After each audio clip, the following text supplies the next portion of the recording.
We have a special guest today, actually. I'm going to take just a bit of a tangent here. We have a special guest. I'm going to hit add to stage. Welcome. Could you introduce yourself? Hello, everyone. My name is Luis Lemus. I'm a Mexican former professional rider, Olympian, skate member, actually, since Thank you.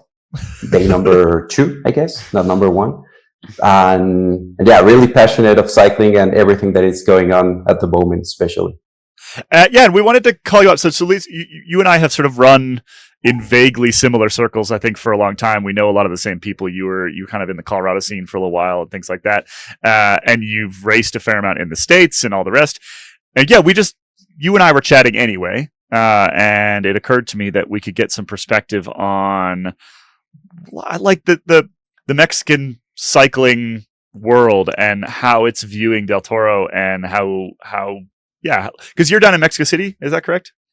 No, I live in Aguascalientes, where the velodrome is. Yes. The fast track, where everyone that wants to cheat the wind comes here.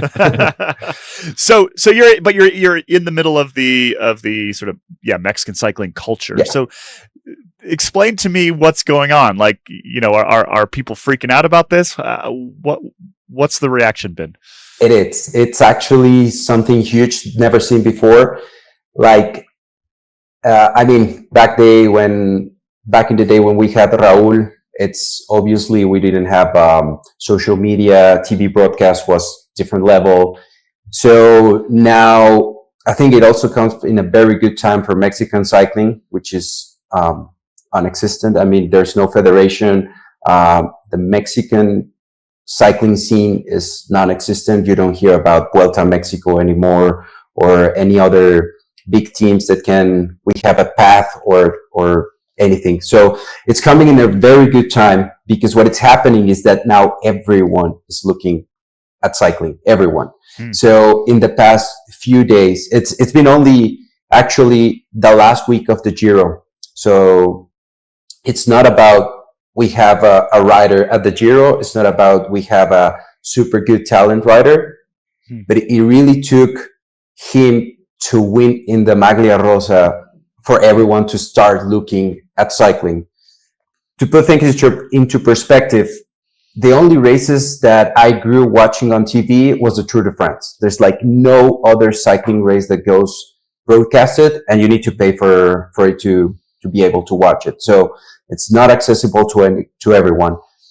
The only things that are obviously on the 2 main TV broadcasters are soccer, box, a little bit of NBA and NFL, and that's about it. Sometimes golf, sometimes a few other major matches or things, but never cycling besides the Tour de France.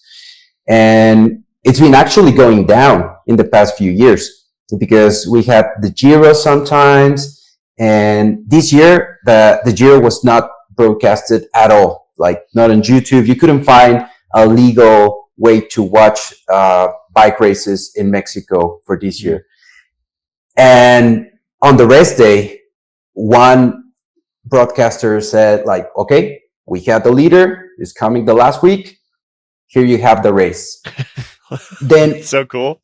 Then he won yesterday. And immediately, it's not that we don't have money. We Mexico, the big companies. He won yesterday, and one of the 2 biggest TV broadcasters say, like, okay, we're having the Giro d'Italia for free for everyone to watch. So this is the first time you're able to watch World Tour racing for free in Mexico. So yeah, I think that's kind of the biggest thing that is happening, and it will give you a perspective of what's happening in Mexico as a country, because if that is happening, there's a lot of other good things that I'm hoping, and I guess that are happening, like people talking about sponsoring a team, or people about organizing something. So it's actually a big revolution. It's a boom at the moment in Mexican cycling. Can you give me a little bit of a sense of the lay of the land? Because you mentioned that like there's no real federation right now. There was some some allegations around that in recent times, and everything's sort of fallen apart in the last couple of years. From like a governance perspective in Mexican cycling, where do we stand, and do you think that this, like one singular event, this one incredible week that is occurring right now, is that actually enough to sort of like kickstart things back into the direction that we want them to go? Yes, I think actually what happened, I mean, obviously this is the biggest thing that it's happening in terms of something that can kickstart things, but there's been a lot of passionate people from cycling that have been doing things in the past few years. Probably AR Monix is the one of the biggest. The team where Del Toro went to Europe and then they start training over there. They have them in a house in San Marino doing a lot of races. They managed to get an invitation to the Tour de l'Avenir, even if there's no federation. So there's a lot of things that have been happening that are helping. But to put you in perspective where we are, so a lot of corruption throughout the years, a lot. Like, to give you a first-hand example, when I went to the Olympics at Rio, I read all the rules and what you can do and what you cannot do. And there's a section where you can say like, oh, your coach, you can bring your coach and you need to do all this. And I said like, okay, I want to do the paperwork to bring my coach to help me in the road race. Obviously, as a Mexican, I had no teammates. We only had one spot. So I want to have the most help as possible. And long story short, they say, no, there's no room for your coach. So they only get the mechanic for all the riders, for all the track riders, the road riders, the mountain bikers. And they said, there's no room for your coach. But obviously there's need to be one person that it's, doing all the paperwork and the meetings and all stuff, that it's supposed to be your coach. And this was the son of the president of the federation at the moment. Obviously. And he was like, he's the best man for the job. He's the best man for the job. I don't know what you're talking about. I mean, it was useless. But that was the tip of the iceberg. There's a lot of corruption, and in Tokyo, it all boomed. So there was the women team pursuit with a real chance of a top 5. I wouldn't say a medal, but a real chance of a top 5 at the Olympics, which for us is huge. They screwed up the registrations, and they told one of the women, like, okay, you're not registered for the team sprint at the track. We will get you in the Omnium. And she's like, no, this is like, and she said, it's like putting Usain Bolt on a marathon. Because a lot of people obviously didn't understand, and they were saying like, oh, she doesn't want to represent Mexico at the Olympic Games. And so she missed actually going to Tokyo. But then she went to the UCI and she said, enough is enough. Long story short, now we don't have federation. There's now 2 governing bodies that is fighting to get the federation. One has the money, one has the blessing from the UCI, and the other one has the blessing from the IOC. Mm-hmm. So now the riders are struggling, because if you go with one team, then you're not invited to the other team, but this year you need to pay for all your expenses. So it's a very, very hard, I think, and I'm guessing just here that we just lost one generation, at least, of Mexican riders, that there's no one. Besides that, we have a 21-year-old winning the Giro d'Italia at the moment. So that gives you an idea of the talent that is here, what we can do, what we could achieve.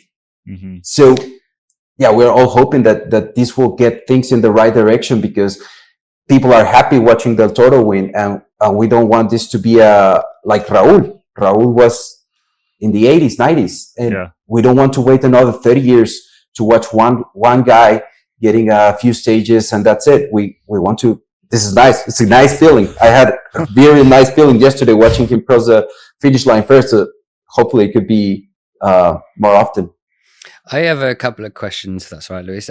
Firstly, have you ever met Isaac del Toro? And if so, could you tell us a bit about, what he's like in person? And then secondly, as we're all, like the rest of the world's getting to know him, what could you tell us about Ensenada, where he's from in Baja California? Just, explain him and where he's from, if that's okay.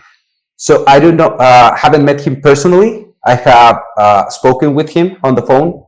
I think everyone says the same. Very calm, very centered. I think we also saw it in his interviews last week. He's a little bit of shy, but at the bottom, when he's racing, he's a different person. Obviously, I know his former coach, and I know the directors from A Harmonics, and everyone says the same. Very calm, very nice person. And Ensenada, it's Baja. Normally, when you say Baja California or Mexico to people, especially from the States, the only thing they think is about Tijuana and partying, and it's cheaper, and it's different things. But Ensenada is actually, it's an interesting place. The town itself might not be the most glamorous, but everyone that wants to visit the vineyards and all the wine, that it's the best wine from Mexico, it's in Ensenada. So it's actually a very nice area to go. The area is called Valle de Guadalupe. You will need to travel to Ensenada, stay there, and then you take your car and drive to there's some super nice food. Probably the best food in Mexico is over there, like some Michelin stars restaurants, wine, and the scenery is also very good for mountain biking. There's not the best for road racing or road riding, but for mountain bike, it's actually very nice. For the wine, you need this weird mix of valleys with mountains, and so Ensenada has it all. And with the wine, there's also starting a new culture of beer brewing. So it's actually a nice place to go and chill out and have vacations. Nice. Sounds like a lovely spot. I think we need to head on to other things in this episode, but Luis, we really appreciate you popping on the show, giving us a bit of context. I think, I just don't know much about where Del Toro comes from, and by that I mean not like physically where he comes from, but also, as you were talking about, this sort of the things that he would have had to overcome in the last sort of 5-6 years, in terms of not having a national federation, not having the sort of development support that I think exists in, particularly if you're growing up in Europe or something like that. Really appreciate you popping on, and hopefully, fingers crossed, he wins the Giro and we can chat with you again next week or something. Yeah, I think he already won the Giro. He already won all our hearts. We will remember this Giro by what he's been doing. So he already won it on my heart at least. Thanks for joining us. Thank you, guys.